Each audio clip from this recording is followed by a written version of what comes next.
Hey there, Tim with ModelKitReviews.com, and we're looking at hopefully the last part of the Geara Zulu. As you can see in front of you, the actual figure is done. I've gone through and done all of the kind of mods and just repair work that I've needed to for this kit. Got the shoulder, we got all the seam lines taken out, we've got some nice battle damage going on the shield. We did the one thing that people don't do on high-grade kits that drives me crazy, which is separate the front skirts so that the legs can move independently without making the entire thing come up. Got all the nice scribing done, as we've shown in previous videos, done for each side and for all the detail parts.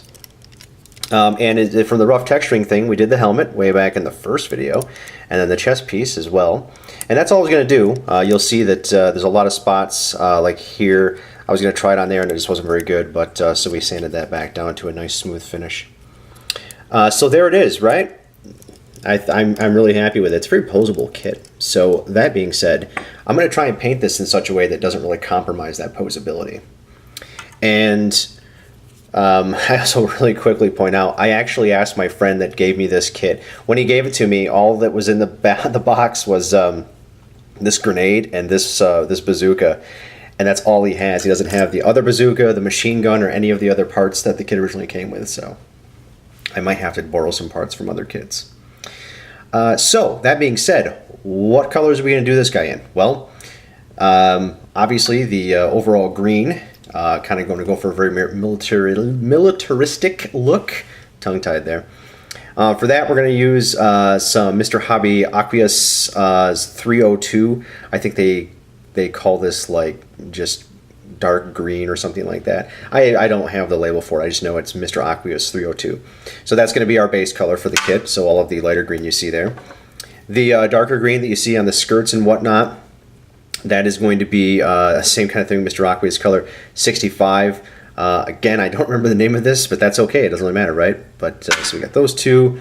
I have a nice Tamiya German gray. This is a Tamiya acrylic. And that's what we're actually going to be doing. All of the brown stuff that you see on the chest there is going to be done in that, and along with the feet and a couple other detail parts. And then for the kind of crest pieces that have the Neo Zeon symbols on the collar and then the chest area there, and also the sleeves, we'll just do standard Tamiya black acrylic, and then obviously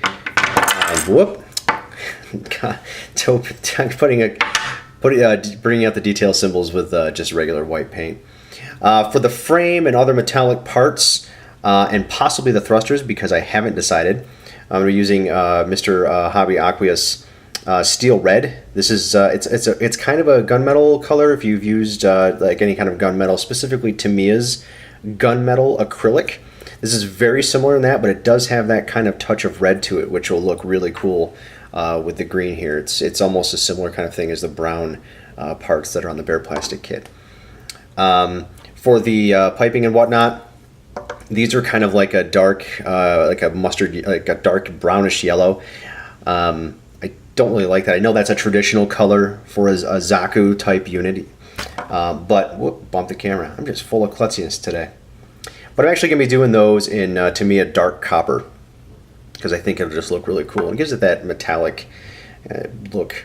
And for the inside of the thrusters, because you see we've got thrusters all over this guy, on the side of the legs, we've got 4 in the back, 6 in the backpack, because you've got 1 on each side that are able to move in and out, 1 inside of each leg. I was going to just simply paint those with the gunmetal and call it a day, but what I've decided to do is bust out the Alcald lacquers. I'm going to do pale burnt metal. Now I'm not sure if I'm going to do that for the entire thruster. I'm going to paint the entire thruster with this, but I may actually go back and top and do just the interior of the thruster with the pale burnt metal, and that goes for the thrusters down here, the thrusters there, and then go back and do this over the top of the thruster. I haven't decided. I'm going to paint the entire thing with the pale burnt gold and see, or pale burnt metal, and see where that goes. And then any kind of detail brush painting stuff, we'll go back and we'll hit that with the Vallejo model color acrylics, because these brush so beautifully. And they're gold. I just picked up the metallics for Vallejo. I'm slowly switching over to Vallejo acrylics from my old Tamiya acrylics and my aqueous stuff. I know I just did a video on aqueous. I'm just trying to go as much water-based as possible, so I'm slowly making that transition.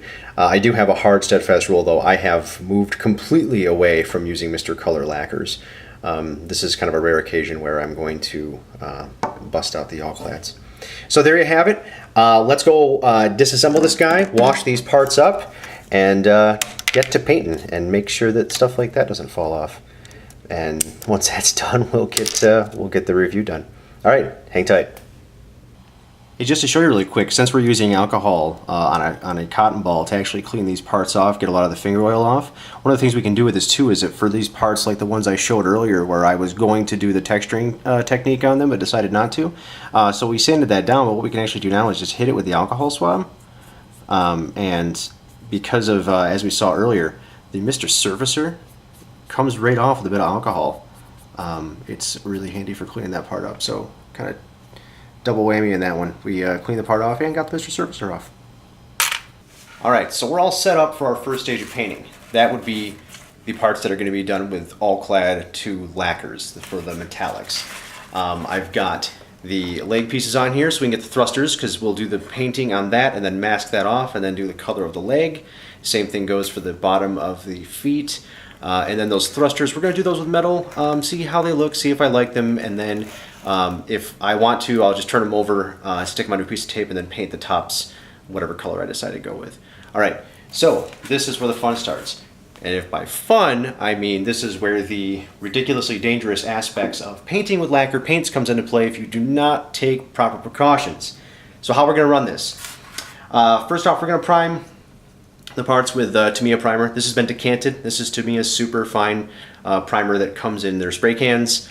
I like to actually shoot it through my airbrush. When it comes to lacquer-based paints, I like to use them as sparingly as possible. And by having this in an airbrush, I can control it much better than in a spray can. Once we've got that on our pieces, for Alclad, I shouldn't say everyone, the manufacturer actually will recommend that you back certain colors with their high gloss black paint that they sell. This guy stuff, gloss black base. The reason for that is that metallics look better on black. And if you want to go for, like Alclad makes a chrome, they also make a stainless steel, both very shiny, both very mirror-like finish. How you get that is actually using the gloss black. And then you're just basically putting metallic pigment over the top of it, and the glossiness and the mirror-like finish actually comes from this, with the pigments of this over top of it. Now this paint actually, if you read the back of any Alclad, it'll actually tell you exactly what to do. It'll tell you whether or not to use the black base. In this case, they do not. They say just simply use Alclad black or Alclad gray primer, but in this case I'm going to use Tamiya because it is a lacquer-based primer, so it's fine to use. But I am going to put the gloss black behind the thrusters because I do want them to have a little bit of shine and not look so flat. And then once we're done, we clean the entire thing up. You can use hardware store lacquer thinner. I choose not to. It's great for cleaning up, but it is ridiculously caustic compared to the Alclad 2 lacquer. Although very, very powerful, is not nearly as caustic a chemical as the stuff that you get in the giant jugs at the hardware store. Nor is Mr. Color's thinner, which is what I use to clean up Mr. Color paints when I use them. Alright, so let's fire at the spray booth, get a mask on, get some gloves on, get all the protection stuff in place, and get these parts painted. Hey, so back again really quick, showing off the parts we've got painted up here. And I'll tell you, I was going to do just the thrusters, and then I really was leaning more towards painting the outsides and leaving the insides the gold, but the more I look at it, the more I really love the way these look. Here's a close-up of one here, hopefully that comes into focus. We will use the back of this catalog here. I think it looks really fantastic. I mean, it just looks metallic. That's the beauty of Alclads, right? They just look perfectly metallic no matter what you do. And you know, the black gloss probably wasn't necessary because it's not really very shiny, but it didn't hurt at all. So yeah, we're just going to keep that the gold and then go into the rest of it. See, I've got all the parts here for all little yellow bits. Those are going to be the dark copper color. But one thing I want to mention really quick, what's crazy about this particular kit, this is a high grade. and there's all those sticks. 10 years ago, that was a master grade. You would not have gotten this many parts out of your high grade. It's amazing how far we've come. Anyway, come back. Hopefully this guy will be painted and or just primed, but let's get going. All right, so we're back here and we've got our thrusters all painted and they look fantastic. Just beautiful metallic. You really couldn't ask for better unless you actually went and bought metallic thrusters. But they look kind of plain at the same time. So I'm a big fan of doing washes. I used to do enamel washes, but I've since moved away from that as I've tried to get away from really terrible solvents and things like that. So I've begun exploring some different things. One of the things is I've learned how to make my own washes, and I've actually been pretty successful at it. Probably see these again in a future video, and actually probably even show you how to make them. And I've also looked at using things like water mixable oil. So water soluble oil paints are fantastic for doing washes. Just you can go very, very thin with it, put it on. The only thing is it takes a long time for this to dry because it is still a linseed oil based paint. So you're looking at like a week plus for it to fully dry for you. So in the meantime with this guy, what I'm going to do is Vallejo actually makes game washes, and they have a sepia shade. Now, I thought about trying to make my own sepia wash. You can use some sepia-based ink to do so, but honestly, by the time I got done buying the sepia-based ink, it was just as cheap for me to go and buy this. So, all we gotta do is take a little bit, and I got some in here previously because I was doing a practice run before I decided to make a video and embarrass myself live on camera. So all you do is you take your thruster like so, and drop your paintbrush, and just get, like you would any other wash, just get a bunch of it on your brush, and just start kind of slathering it on. And with this, you really don't have to be careful. We've got a lacquer-based paint. When this is a water-soluble, water-based wash going on top of it, so we really can be like super generous with it. And it is going to darken it, but again, we can take off whatever we don't want. So there you are. You have this just little tiny seconds worth of work, and we've taken this from being kind of plain Jane to being kind of cool. And once that dries, we'll come back and wipe off the excess and see what we're left with. And speaking of that, I think I've got one here that is ready for just such a thing. Stick Q-tip, get it damp, not soaking wet, damp. If you've got any excess water, dry it out a little bit in a towel. And so we've got our piece here. This one's pretty well dry. I did this one about 10 minutes ago.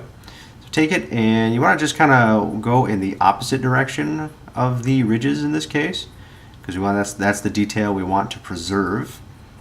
You see it's just starting to come up onto the Q-tip, and you don't have to put a ton of pressure on it. Just keep wiping along. And you'll start, and well, in this case I can tell, I can start to see the shiny metallic Alcald coming back through, so I know I'm kind of hitting where I want to be with it. So there we go. I think that'll just about do it. That should be just about perfect. So there you go. That is a just about perfect as it gets metallic thruster. Still very, very nice and metallic inside, and I'll probably be doing a black wash or something inside of there just to make it look used. But on the outside, we've got this cool, realistic looking thruster now, and if we want, we can actually compare this to the original. So there's the original, and there it is with the sepia wash on it, and hopefully you can see that it makes a world of difference in bringing out a bunch of detail on there. So there you are. We'll check back in a bit with the finished product.